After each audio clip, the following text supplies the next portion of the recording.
বুঝছো বন্ধু, একদিন রাত কহেলে দেখবা তুমি নাই, পৃথিবীবাসী জানবে তুমি মরে গেছো।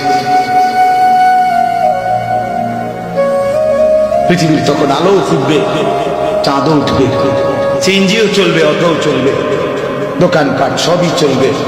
এই পৃথিবীর ওই হুল্লুর হুলুস্থুল ব্যস্ততা, ধোকাবাজ এই দুনিয়া, কেউ থামবে না, শুধু তোমারে কবরে পাঠায়।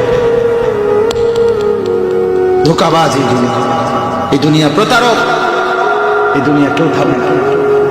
সামনের সিএনজি অ্যাক্সিডেন্ট করলো, পিছনের সিএনজি থামে না, ছাড়ি দিয়ে যায়। সামনের গাড়ি অ্যাক্সিডেন্ট করলে পিছনের গাড়ি থামে না, ছাড়ি দিয়ে যায়। স্বার্থপর এই দুনিয়া কেউ থামে না। বাপরে দাফন কইরা এই সন্তান, এই বউ বাচ্চারাই আবার আসার পরে ওই দিনকেই ভাত খায়, তাই না? পেট বইরা লগের ঘরের থেকে আর আইন্দা আনছে, এরা ঠিকই পেট ভরে খায়। তোরা না কাঁদলো বিকালে, ওরা না দুপুরে কাঁদলো, কোন ভাত খায়? স্বার্থপর, কেউ থামে না। বলি আলো বাতাস সব চলে, তুমি বন্ধু আল্লাহকুমুত তাকাসুর হাত্তা যুরতুমুল মাকাবির। আল্লাহ হচ্ছে বান্দা, আখিরাত ভুলে গেলা, দুনিয়ায় ডুবে গেলা, তবে মনে রেখো হাত্তা যুরতুমুল মাকাবির, এরই মাঝে কিন্তু একদিন কবরস্থানেই পৌঁছে যাবে।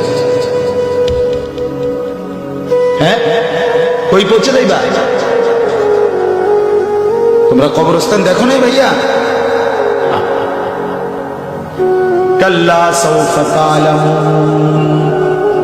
আল্লাহ বলে কবরে আসলেই আমি বুঝাই দেব বান্দা আমার নাফরমানির শাস্তি কেমন। সুম্মা কাল্লা সাউফা তা'লামুন। আবার নাফরমান হাসরের ময়দানে আসলে আমি আবার বুঝাই দেব আমার অবাধ্যতার শাস্তিটা কি।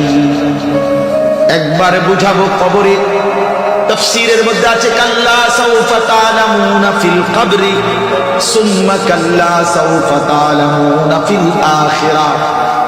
আল্লাহ বলে একবার কবরে বুঝাইবো আমারে ত্যাগ করা, আমার নাফরমানি, আমারে সিজদা না করার শাস্তিটা কি।